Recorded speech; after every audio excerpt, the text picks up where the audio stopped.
जीवन को दिशा देने के लिए उद्देश्य का होना उतना ही जरूरी है जितना शरीर के लिए ऑक्सीजन का।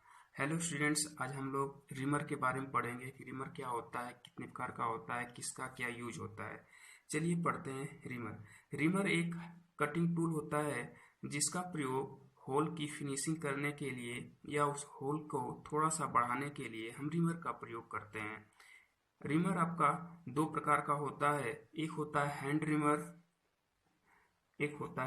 रिमर और एक होता है आपका मशीन रिमर। एक होता है हैंड रिमर, एक होता है आपका मशीन रिमर। हैंड रिमर में हम स्ट्रेट सैंक रिमर का प्रयोग करते हैं और मशीन रिमर में हम टेपर सैंक वाले रिमर का प्रयोग करते हैं। ये आपका फिगर है स्ट्रेट सैंक रिमर का।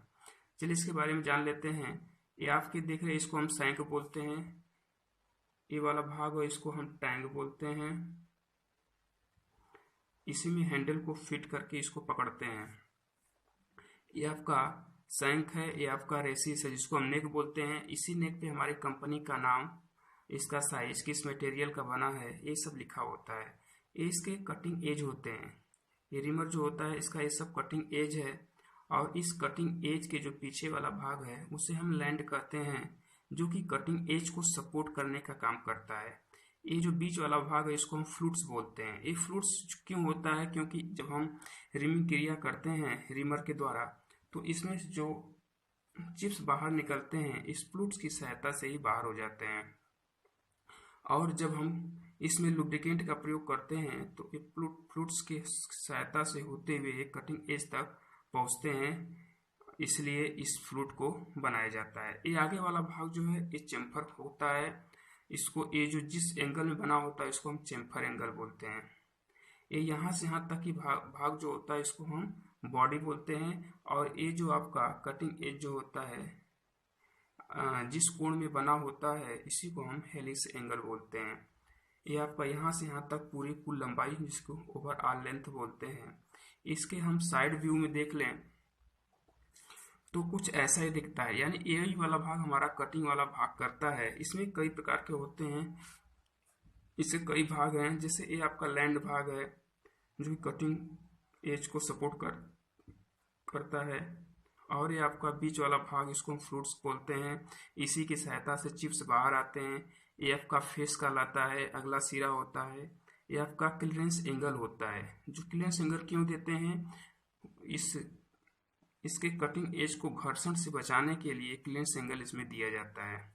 ये वाला भाग इसका रेक एंगल कहलाता है और एक दांता से दूसरे दांतों के जो बीच की दूरी होती है उसको हम पिच बोलते हैं। ये आपका पिच है। चलिए और इसके बारे में, ये आपका टेपर सैंकर रिमर है, इसको हम मशीन रिमर में प्रयोग करते हैं। चलिए इसके बारे में और पढ़ते हैं। ये आपका देखिए रिमर क्या है। रिमर एक प्रकार का कटिंग टूल होता है। इसका प्रयोग किए हुए ड्रिल होल को फिनिश करने के लिए और उसका साइज बढ़ाने के लिए किया जाता है। यानी कि होल की फिनिशिंग करेंगे और उसका साइज थोड़ा सा बढ़ाने के लिए हम रिमर का प्रयोग करते हैं। रिमिंग किसे कहेंगे? रिमर के द्वारा किसी सुराख को फिनिश करने या साइज को थोड़ा सा बढ़ाने की क्रिया को रिमिंग कहते हैं। यानी जो होल को बढ़ाने की जो क्रिया होती है इसी को हम रिमिंग के नाम से जानते हैं।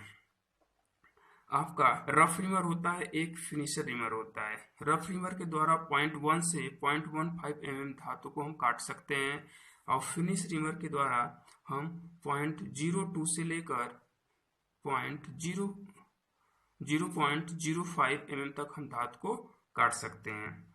आगे आपका 25 mm से कम व्यास वाले सुराख को पहले रफ रिमिंग करते हैं, उसके बाद फिनिश रिमर किया जाता है। यानी 25 mm से जो कम व्यास वाला सुराख होता है उसको हम पहले रफ रिमिंग करेंगे, उसके बाद फिनिशिंग रिमर का प्रयोग करते हैं।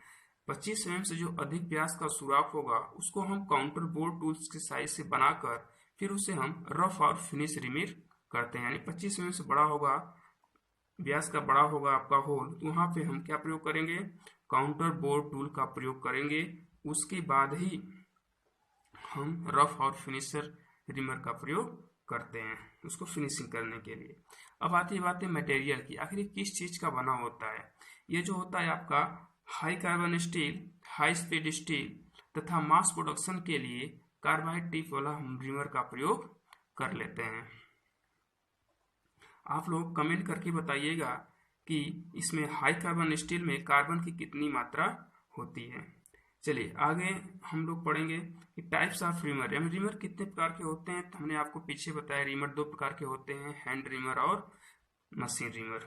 हैंड रिमर क्या है, इसे रिमर रिंच या हैंडल की सहायता से प्रयोग करते हैं। इसकी शैंक सीधी व समानांतर होती है। इसके ऊपरी सिरे पर चौकोर टैंक बने होता है, हाथ से प्रयोग किया जाता है। इसको हम हाथ से प्रयोग में लाते हैं और इसके ऊपरी सिरे पर जो टैंक होता है वो चौकोर आकार का बना होता है। ये कई प्रकार के हमारे हैंड रिमर जो होते हैं कई प्रकार के होते हैं। जैसे आपका पैरेलल रिमर हो गया यानी समानांतर रिमर।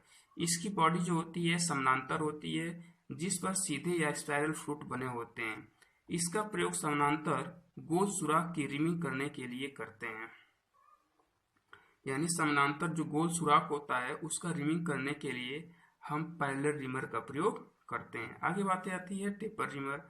यह किसी सुराख को टेपर में रिमिंग करना होगा तो हम टेपर रिमर का प्रयोग करते हैं। बहुत से सुराख हमारे ऐसे होते हैं जिनको हमको टेपर में रिमिंग करने की आवश्यकता पड़ती है, वहां पे हम टेपर रिमर का प्रयोग करते हैं। एडजस्टेबल रिमर, इसकी बॉडी में 2 नट लगे होते हैं। इसकी सहायता से ब्लेड को एडजस्ट किया जा सकता है। यानी एक नट ऊपर होता है, एक नट नीचे होता है। उस नट को हम क्या करते हैं, एडजस्ट करके थोड़ा सा उसको हम क्या करते हैं, घटा बढ़ा लेते हैं। यानी उसके नॉमिनल साइज से कुछ कम या अधिक साइज का उसको हम फिनिशिंग कर सकते हैं। आगे है आपका पायलट रिमर। पायलट रिमर क्या होता है, यह रिमर पैरेलल रिमर के समान ही होता है, लेकिन इसके निचले सिरे पर एक पायलट बना होता है। इससे सीध में रिमिंग करने में आसानी रहती है। पायलट रिमर का प्रयोग वहां करते हैं जहां पर 2 सुराखों को एक सीध में रिमिंग करने की आवश्यकता होती है। यानी कि इसका पायलट वाला भाग उसके निचले सुराख में बैठ जाता है और दोनों सुराखों में एक सीध में रिमिंग हो जाती है। यानी यही आपका पायलट रिमर है। यानी कि जब हम 2 जाप को एक साथ में रिमिंग करने की आवश्यकता होती है, मान लीजिए आपका एक जाप ए है और एक जाप और है, इसी में लगा हुआ है, यहाँ से होल बना हुआ है, तो हम जब इसमें रिमिंग करने की आवश्यकता यदि हमको पड़ेगी तो इस रिमर का प्रयोग हम करेंगे। पायलट वाला जो भाग होता है नीचे आ जाता है, जो कि इसको एडजस्ट करके क्या करता है, एक ही साथ में दोनों जाप को रिमिंग कर सकता है। वहां पे यानी 2 जाप जब करने की आवश्यकता होती है एक ही साथ में रिमिंग की, वहां पे हम पायलट रिमर का प्रयोग करते हैं। आगे देखिए कुछ विशेष बातें हैं। अधिकतर रिमर राइट हैंड वाले होते हैं, यानी हमारे जो रिमर होते हैं अधिकतर राइट हैंड में मिलते हैं, लेकिन हेलिकल फ्लूटेड रिमर वाले हैंड रिमर पर लेफ्ट हैंड फ्लूट बने होते हैं। लेकिन जो हेलिकल फ्लूटेड रिमर होता है उसमें क्या होता है, लेफ्ट हैंड फ्लूट बना होता है।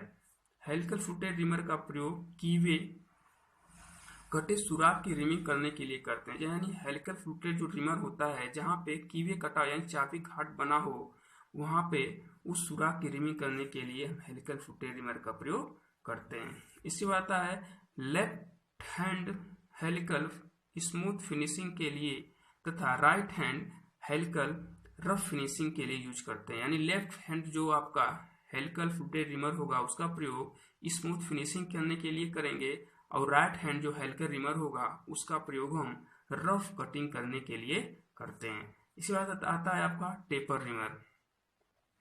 टेपर पिन रिमर, इसका प्रयोग टेपर पिन के लिए टेपर होल रिमिंग के लिए करते हैं। ये स्ट्रेट व हेलिकल फ्लूटेड में बने होते हैं।